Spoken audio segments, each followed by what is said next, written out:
Hello दोस्तों, आप सभी का स्वागत है हमारे YouTube चैनल नरेंद्र गुर्जर 6420 पर।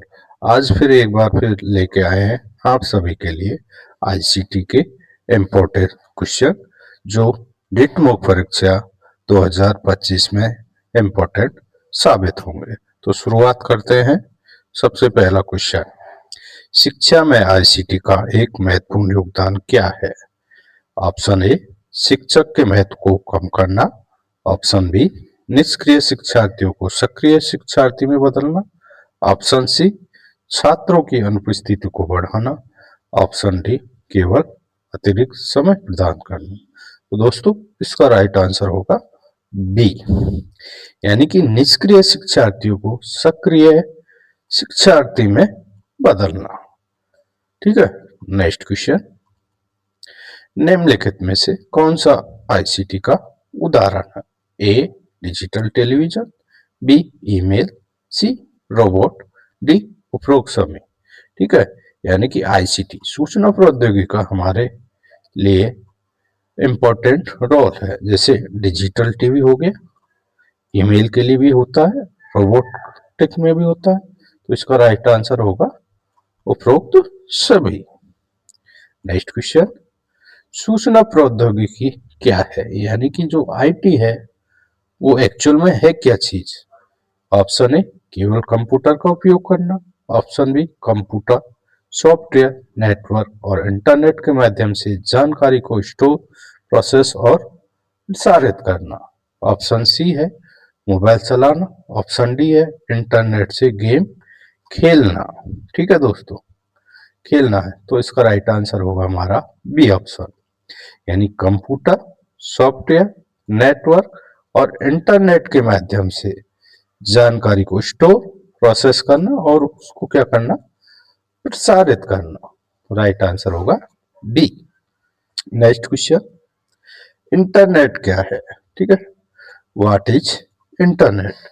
एक स्थायी नेटवर्क है, एक वैश्विक नेटवर्क जो दुनिया भर में संचार और डेटा साझाकरण को सक्षम बनाता है। ऑप्शन सी, केवल मोबाइल नेटवर्क। और ऑप्शन डी, एक डेटाबेस। दोस्तों, इसका राइट आंसर होगा बी, एक वैश्विक नेटवर्क जो दुनिया भर के संचार डेटा साझाकरण को सक्षम बनाता है। ठीक है, स्थायी नेटवर्क तो हमारा एक लोकल एरिया नेटवर्क हो जाएगा, मोबाइल नेटवर्क और डेटाबेस ये भी नहीं होता। ठीक है। नेक्स्ट क्वेश्चन, निम्नलिखित में से कौन सी भाषा कंप्यूटर समझता है? कंप्यूटर केवल सी भाषा को समझता है। बी ऑप्शन, कंप्यूटर केवल असेंबली भाषा को समझता है। ऑप्शन सी, कंप्यूटर केवल बाइनरी भाषा को समझता है। ऑप्शन डी, कंप्यूटर केवल बेसिक समझता है। दोस्तों, जो हमारा कंप्यूटर होता है केवल बाइनरी को समझता है, यानी कि बाइनरी भाषा को समझता है। बाइनरी भाषा में क्या होता है, जीरो और वन, यानी केवल इन्हीं दो चीजों को समझता है, बाकी चीजों को हमारा कंप्यूटर नहीं समझता। ठीक है। जैसे अदर लैंग्वेज को चेंज करने के लिए हमारे क्या होते हैं, ट्रांसलेटर या इंटरप्रेटर या असेंबलर होते हैं। ठीक है। नेक्स्ट क्वेश्चन, निम्नलिखित में से कौन कंप्यूटर का मस्तिष्क है? यानी कि ब्रेन ऑफ कंप्यूटर। ठीक है। Option A, central processing unit. B, memory. C, arithmetical and logic unit. Option D, control unit. दोस्तों, इसका राइट आंसर होगा ए, सेंट्रल प्रोसेसिंग यूनिट, यानी कि सीपीयू। जो हमारा सीपीयू होता है वो क्या होता है, ब्रेन ऑफ कंप्यूटर, यानी कंप्यूटर का मस्तिष्क होता है। ठीक है। नेक्स्ट क्वेश्चन, निम्नलिखित में से कौन कंप्यूटर में डेटा की सबसे छोटी इकाई है? Option A, bit. Option B, KB. Option C, nibble. और ऑप्शन डी, बाइट। दोस्तों, इसका राइट आंसर होगा हमारा बाइट। ठीक है, सबसे छोटी इकाई है। ठीक है। निबल, 4 बिट का एक क्या होता है हमारा, एक निबल होता है। 4 बिट का एक निबल होता है। ठीक है। और 8 बाइट का 8 बिट का हमारा क्या होता है, एक बाइट होता है, ठीक है। और 1024 बाइट का एक हमारा क्या बनता है, केबी बनता है। तो राइट आंसर हो गया सबसे छोटी इकाई बिट। नेक्स्ट क्वेश्चन, निम्नलिखित में से कौन से कंप्यूटर के भौतिक उपकरण है, यानी कि जिसे हम छू सकते हैं, उसको हम क्या बोलते हैं, हार्डवेयर, सॉफ्टवेयर, सिस्टम सॉफ्टवेयर और पैकेज। दोस्तों इसका राइट आंसर होगा हार्डवेयर, यानी कि जिसको हम छू सकते हैं, यानी कि भौतिक पार्ट, तो उसको क्या बोलते हैं हम, हार्डवेयर। सॉफ्टवेयर को केवल हम देख सकते हैं, छू नहीं सकते।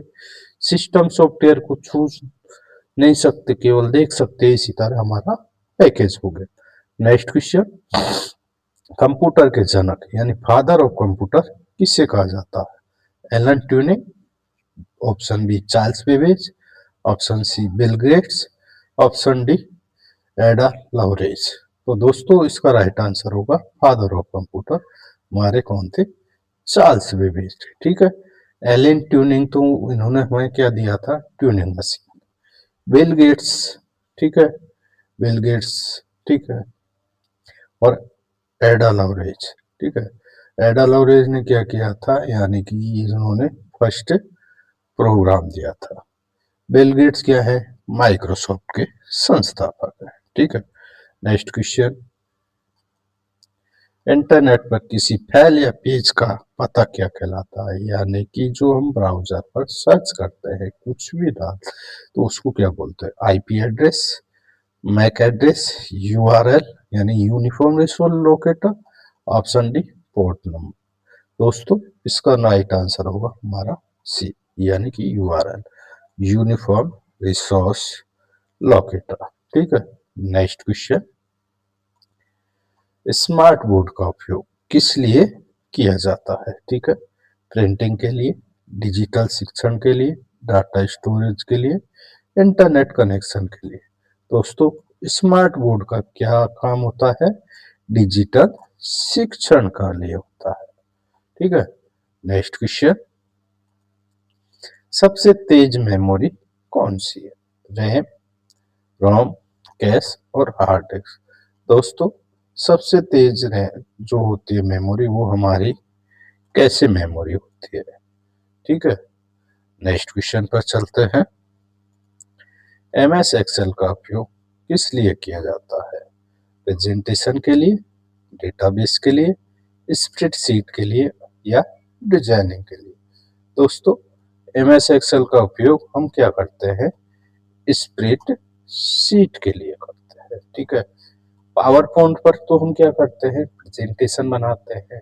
डेटाबेस जो हमारा सिस्टम का डेटा रहता है, डेटाबेस अलग हो गया। और डिजाइनिंग हमारा सीएडी जो होता है वो डिजाइनिंग के लिए होता है। नेक्स्ट क्वेश्चन, ऑपरेटिंग सिस्टम का क्या कार्य है, हार्डवेयर को नियंत्रण करना, यूजर और हार्डवेयर के बीच इंटरफेस, और फाइल मैनेजमेंट या उपरोक्त। ऑपरेटिंग सिस्टम हमारा हार्डवेयर को भी नियंत्रण करता है, यूजर और हार्डवेयर के बीच एक इंटरफेस भी है, और फाइल मैनेजमेंट भी करता है। तो इसका राइट आंसर होगा उपरोक्त सभी। नेक्स्ट क्वेश्चन, स्मार्ट क्लासरूम में उपयोग होता है, स्मार्ट बोर्ड, प्रोजेक्टर, इंटरनेट। दोस्तों स्मार्ट क्लास में हम सभी का उपयोग करते हैं, तो इसका राइट आंसर होगा उपरोक्त सभी। स्मार्ट बोर्ड भी होता है स्मार्ट क्लास में, प्रोजेक्टर भी होता है और इंटरनेट भी होता है, ठीक है दोस्तों। तो हमारे चैनल को सब्सक्राइब कीजिए और वीडियो को लाइक कीजिए, शेयर कीजिए। Thank you. बेल आइकन को जरूर दबाना, जिससे हमारे क्या है नोटिफिकेशन सबसे पहले आपको प्राप्त हो सके।